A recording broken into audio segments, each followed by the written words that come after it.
Olá, galerinha do 8º ano. Estamos de volta para mais uma aula de Geografia. Eu sou o professor Ilbson do Nascimento, do componente de Geografia, e eu vou prosseguir com as nossas atividades. Vamos verificar o objeto de conhecimento da nossa aula. Já estamos na aula de número 31 e ela tem como objeto de conhecimento identidades e interculturalidades regionais. Estados Unidos da América, América Espanhola e Portuguesa e África. Detalhamento desse objeto de conhecimento, a colonização dos Estados Unidos da América e do Canadá e o desenvolvimento econômico do seu território. Aspectos populacionais, urbanos, políticos e econômicos dos países da América e da África. Desigualdades sociais e econômicas e a situação de produção e circulação de produtos e economia. Feita a apresentação do objeto de conhecimento, a gente vai dar início à nossa aula.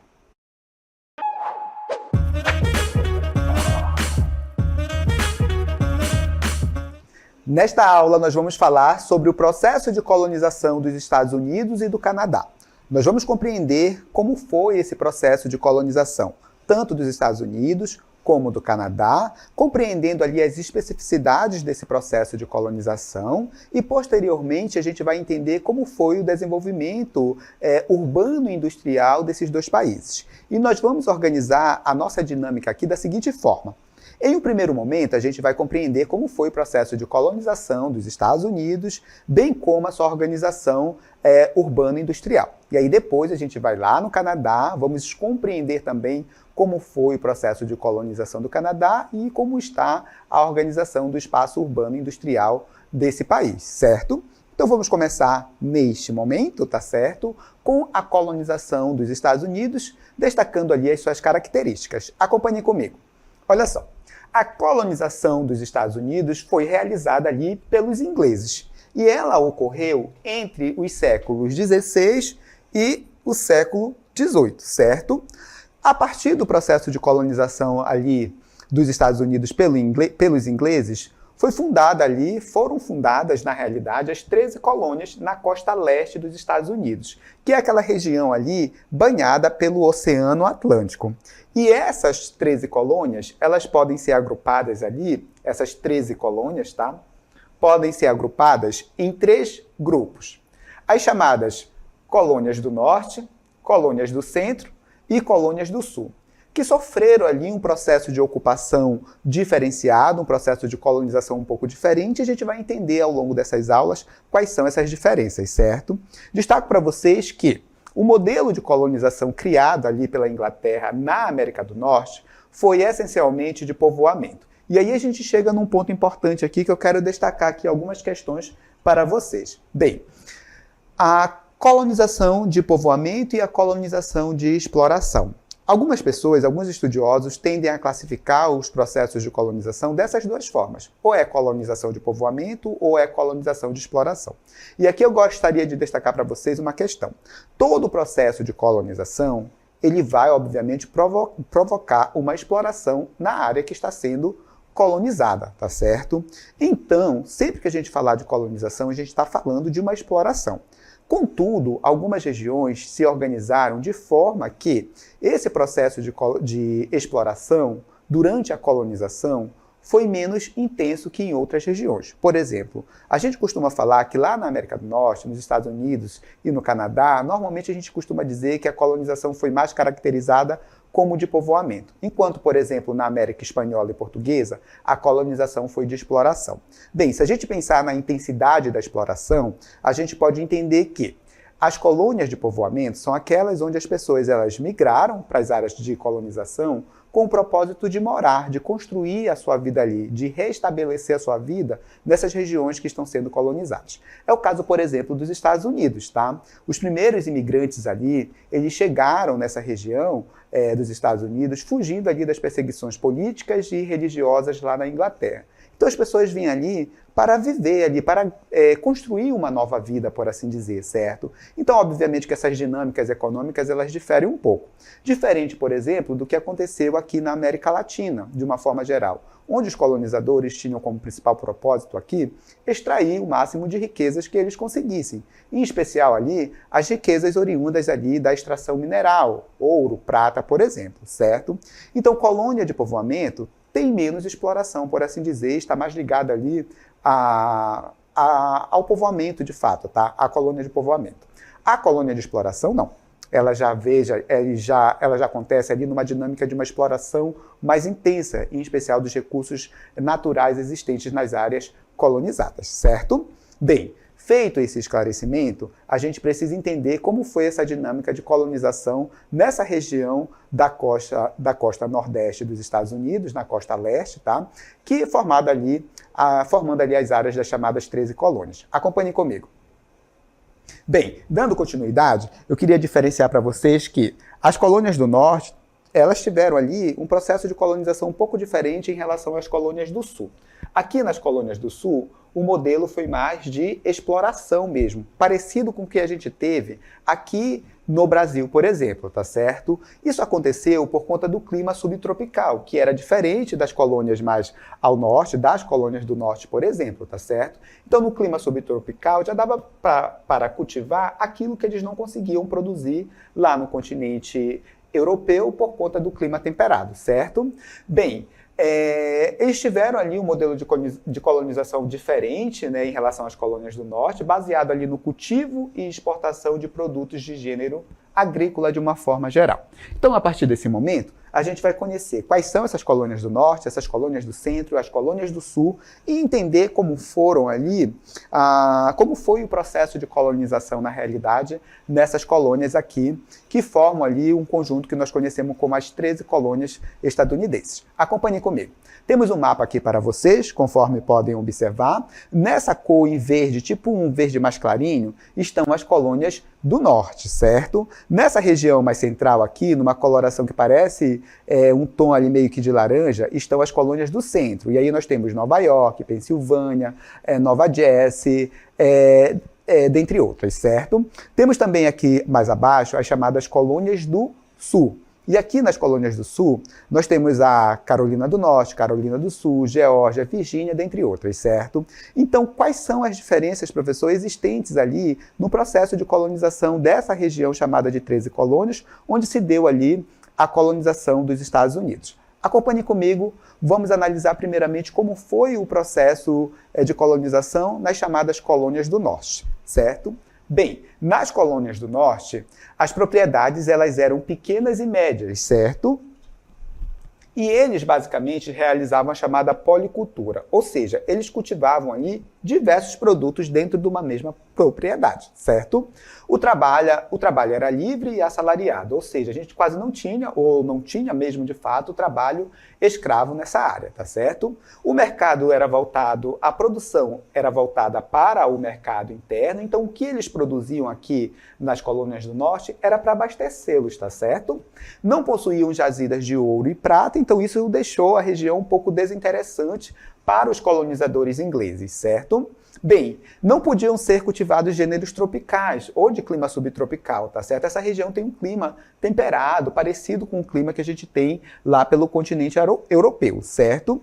E ali, basicamente, o que se produzia era para atender às necessidades da própria região e não o interesse da metrópole, certo? Dando continuidade, a gente vai verificar que essas colônias do norte, elas tinham mais autonomia em relação à Inglaterra, tá certo? De uma forma geral, a colonização dos Estados Unidos, ela foi marcada por uma certa autonomia em relação aos ingleses, tá certo? Por quê? A Inglaterra passava por profundas guerras ali, turbulências também econômicas, e isso fez com que eles deixassem essa região mais solta, por assim dizer, mais livre. Então, de uma certa forma, a colonização dos Estados Unidos, ela foi assim, mais autônoma, por exemplo, porque os ingleses não conseguiram ali estabelecer um controle de fato. E quando eles vão tentar isso já no século XVIII, o que acontece? Eles têm ali um movimento de independência estadunidense, certo?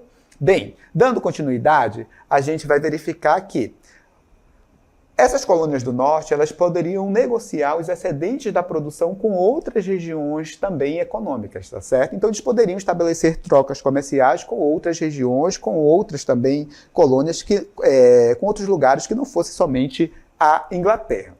Bem, dando continuidade, agora a gente vai compreender um pouco como se deu esse processo de colonização, como era essa dinâmica de colonização nas chamadas colônias do centro. Tenho aqui algumas informações importantes para nós analisarmos. Primeira informação.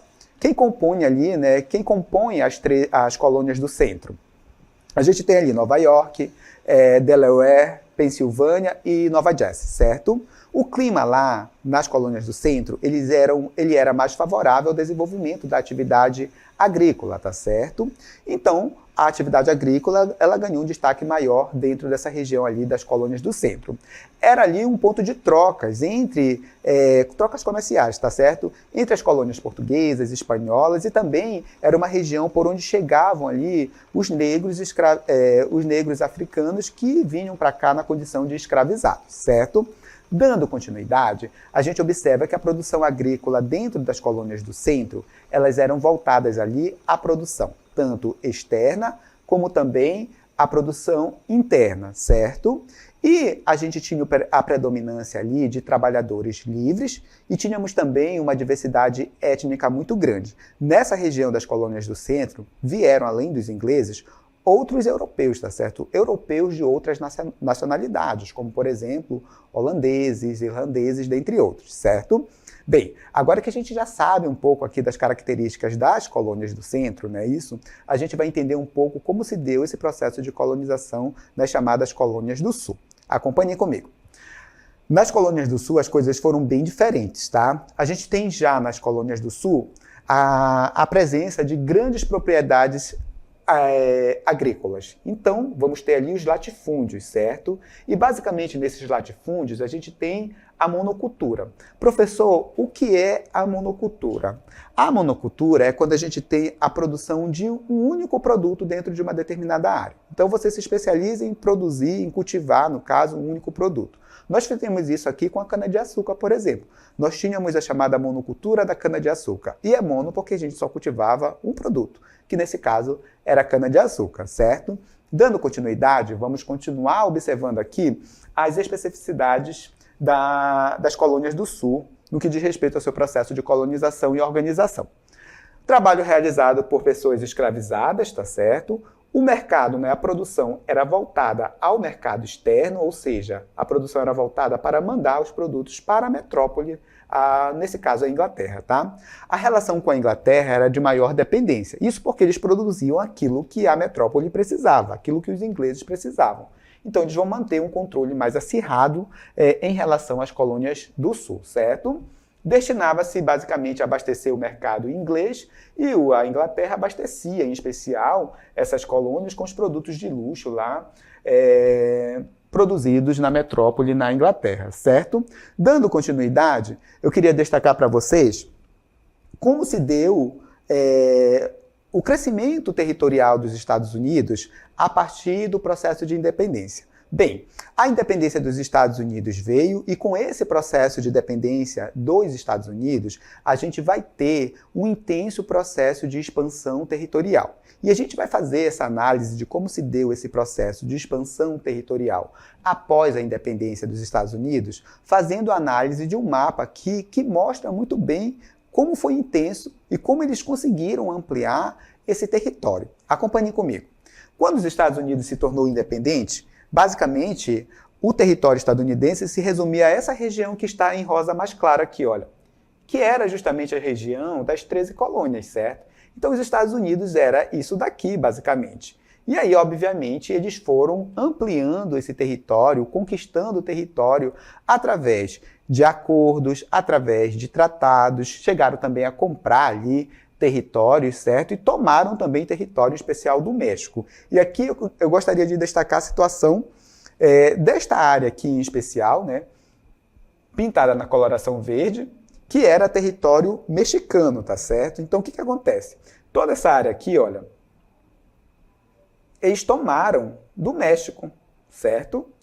E olha que essa área, ela tem uma extensão significativa. Tomaram do México no ano de 1848. Outra área que eu gostaria de destacar para vocês, em função, em especial do tamanho, é essa que está aqui na coloração tipo laranja, que está aparecendo para mim, certo? Eu vou circular aqui de azul, tá?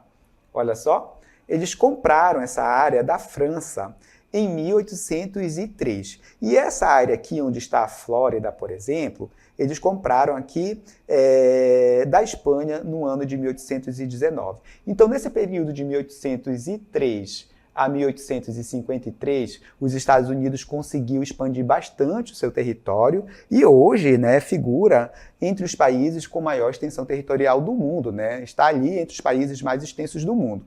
Ainda temos 2 estados aqui que não aparecem, tá? E não esqueçam disso. Além dos estados que estão aqui neste mapa que vocês estão visualizando, a gente tem o Alasca, que fica já lá mais ao norte do continente americano, e o Havaí, que é um outro estado dos Estados Unidos, que está lá no Oceano Pacífico, certo? Bem, dando continuidade, a gente vai verificar agora o crescimento econômico dos Estados Unidos, em especial a partir do século XX, fim do século XIX, início do século XX em especial, tá certo? Os Estados Unidos se tornou uma das maiores economias do mundo. Na realidade, a maior economia do mundo, tá certo? Possui também o exército mais poderoso do mundo, tá certo? E eles construíram isso ao longo, obviamente, da sua história. Em especial, durante a Primeira e a Segunda Guerra Mundial, quando os Estados Unidos forneceu, em especial para o continente europeu, os insumos da guerra e aquilo que os europeus não conseguiam produzir porque estavam em guerra, certo? Então a indústria estadunidense cresceu muito nesse período e os Estados Unidos se consolidou como a maior economia do mundo, certo? E como a maior potência militar do mundo. Embora hoje a gente esteja em um mundo considerado multipolar do ponto de vista econômico, com diversos polos de poder, a economia estadunidense ainda é a maior e mais importante, seguida ali da economia chinesa, certo? Do ponto de vista militar, a gente tem uma ordem geopolítica que é basicamente dominada ali pelos Estados Unidos no setor militar, tá certo? Então, no que diz respeito ao potencial militar, os Estados Unidos se mantêm ali como o país mais importante, tendo ali um exército muito poderoso, certo? Bem, a partir dessa industrialização estadunidense, o seu espaço urbano industrial foi organizado, obviamente, e é o que a gente vai entender a partir de agora. Como é que esse espaço urbano industrial dos Estados Unidos está organizado? Compreendendo que a gente tem aqui 2 polos de poder dentro dos Estados Unidos, né? Um na costa nordeste dos Estados Unidos, na costa que é banhada pelo Oceano Atlântico, e outro na costa oeste dos Estados Unidos, banhado pelo Oceano Pacífico. Esse da costa nordeste é o que a gente vai verificar agora aqui com vocês. Acompanhem comigo. Olha só, no nordeste dos Estados Unidos, a gente tem ali o centro financeiro do país, temos também ali uma maior concentração de renda, onde está boa parte da riqueza produzida no território estadunidense. Temos ali a presença da maior megalópole do país, a que vai de Boston até Washington, por isso ela é conhecida pela sigla BOS-WASH, e envolve metrópoles como Boston, Nova York, Filadélfia, Baltimore e Washington. Você deve estar se perguntando, professor, o que é uma megalópole? A gente vai fazer um parêntese para explicar rapidamente, certo? Megalópole nada mais é do que a junção, a conurbação de várias metrópoles. Então, quando o espaço físico de uma metrópole ele se junta com o de outra metrópole, a gente diz que a gente tem ali a formação de uma megalópole, certo? É como se 2 grandes cidades, 2 metrópoles, é desse jeito, tá? Quando 2 metrópoles se cruzam ali e formam uma única mancha urbana. O espaço físico delas se une, certo? Então, isso forma uma megalópole. 2 metrópoles se encontrando, formação ali de uma megalópole, certo? Quando 2 cidades normais se cruzam uma com a outra, a gente diz que ocorreu ali o fenômeno da conurbação, quando o espaço físico das 2 cidades se cruzam. 2 cidades qualquer. Se essas 2 cidades forem metrópoles, a gente forma ali uma megalópole, formando ali uma espécie de grande mancha urbana. Dando continuidade, a gente vai verificar que nessa região aqui de Boston e Washington, que vai de Boston até Washington, certo? A gente tem ali uma grande mancha urbana formada ali por essas metrópoles que eu destaquei aqui para vocês, certo? Bem, dando continuidade, a gente vai observar também que nós temos 2 centros de decisão no país, tá certo? Nessa porção do país, no nordeste dos Estados Unidos, certo? Bem, Temos ali o centro de decisão econômico, tá? Que é a cidade de Nova York, que é o centro financeiro do país. Estão ali a sede das bolsas de valores, de multinacionais, escritórios de importantes bancos, certo? E na costa nordeste também dos Estados Unidos, nós temos ali o centro político, tá? Nós temos a capital, Washington. Então, nós temos na costa nordeste estadunidense tanto o centro político como também o centro econômico. Indo lá para o lado do Pacífico, para a costa oeste, nós vamos ter ali uma outra região de importância muito grande para os Estados Unidos. Isso porque essa região ali já tem conexão com o Oceano Pacífico e isso faz com que a costa oeste esteja ali bem conectada aos mercados ali asiático, ao mercado consumidor asiático e isso obviamente dá todo o dinamismo para essa região. Acompanhem comigo. Como eu falei para vocês, essa é uma região, a costa oeste, é uma região de importância bem estratégica em função de ser banhada pelo Oceano Pacífico, tá certo? Vou repetir de novo, a costa oeste é banhada ali pelo Oceano Pacífico, isso dá acesso ali ao continente asiático e o mercado asiático também, o mercado consumidor, então isso flui ali as trocas comerciais entre a América e também a Ásia. Tem uma região importante que é o Vale do Silício, que fica ali no estado da Califórnia, e nessa região do Vale do Silício, a gente tem ali o desenvolvimento de uma indústria, né, das empresas, na realidade, de tecnologias ligadas ali à informática. Estão localizadas nessa região do Vale do Silício, empresas importantes como o Google, Yahoo e outras gigantes ali do mundo da internet, do mundo da informática, certo? Bem, agora eu tenho um quadro para a gente analisar aqui, de uma forma bem geral, as características dos Estados Unidos. E aí é bem geral mesmo, tá? Vamos observar algumas informações importantes. O nome oficial do país, Estados Unidos da América, tá em português e inglês, nem vou me arriscar falando em inglês, tá? Temos também a sigla, se tiver em português é EUA. Se tiver em inglês, é USA, certo? A capital é Washington. Os Estados Unidos não têm uma língua oficial, tá, turma? Embora o inglês seja o idioma mais falado ali nesse território. É uma república federal presidencialista, o presidente é Joe Biden, tem uma área ali de mais de 9 milhões de quilômetros quadrados. A gente tem também uma população superior a 331 milhões de habitantes. Temos uma densidade demográfica de 33 habitantes por quilômetro quadrado, um IDH muito alto, de 0,921, PIB, não se assustem, tá? Não se assustem, perdão. 27 trilhões de dólares americanos, mais de 27 trilhões de dólares, né? E a moeda oficial é o dólar dos Estados Unidos, tá? O dólar estadunidense. Bem, agora que a gente já viu as características dos Estados Unidos, nós vamos destacar como se deu o processo de colonização do Canadá, bem como as principais características desse processo de colonização canadense e entender também como está organizado o espaço urbano e industrial do Canadá. Vou começar apresentando esse país simpático para vocês, chamado Canadá. Acompanhem comigo no mapa. Olha só, essa área que está coloridinha aqui é o território do Canadá. Lembra que eu falei para vocês do Alasca, que é um dos estados dos Estados Unidos? Pois é, ele fica aqui, certo? Bem, esse aqui é o Canadá e ele sofreu um processo de colonização um pouco parecido, de uma forma geral, com o dos Estados Unidos, mas com algumas especificidades. A gente vai destacar como foi esse processo de colonização do Canadá. Acompanhe comigo aqui algumas informações importantes. Primeira informação. Os primeiros europeus a chegarem aqui foram os Vikings, tá? Lá no século XI. E aí eles se assentaram, mas não passaram muito tempo e logo deixaram o lugar. E aí a gente vai ter, de fato, o processo de colonização do Canadá, da região onde hoje está o Canadá, a partir da chegada de John Cabot e também de Jacques Cartier. Foram eles que abriram ali o processo de colonização, de fato, dessa região onde hoje está o território canadense, certo? O território canadense foi colonizado por ingleses e também franceses, e isso tem influência até hoje no processo de organização desse país e também no idioma que é falado, né, nesse país, já que os dois idiomas oficiais são o francês e o inglês, e isso vem do processo de colonização.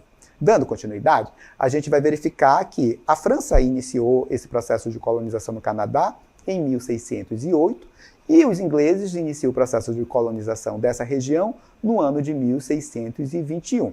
E aí os ingleses, obviamente, eles conseguiram ali o controle dessa região e tomaram ali parte desse território do domínio francês e foram hegemônicos ali nesse processo de dominação do Canadá. Acompanhe comigo mais algumas características. Então, a partir do Tratado de Paris, de 1763, os britânicos eles venceram e consolidaram ali o domínio inglês no território onde hoje está o Canadá, conforme eu disse anteriormente para vocês, tá? Certo? E no século XIX, os canadenses se organizaram ali de forma gradual e foram conseguindo ali a sua emancipação, a sua independência política e econômica em relação aos britânicos.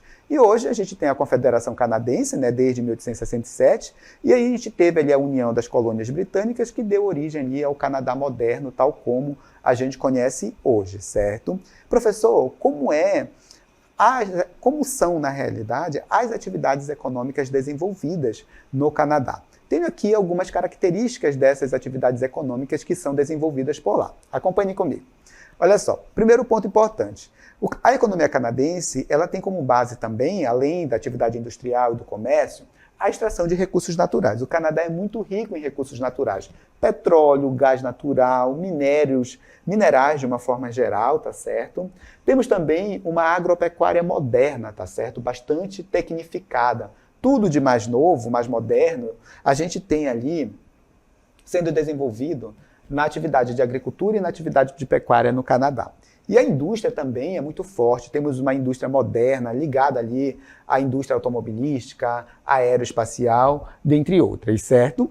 Vou destacar outras características da atividade econômica dentro do território canadense. Tenho aqui alguns pontos importantes que eu quero enfatizar aqui com vocês. Olha só. Primeiro ponto.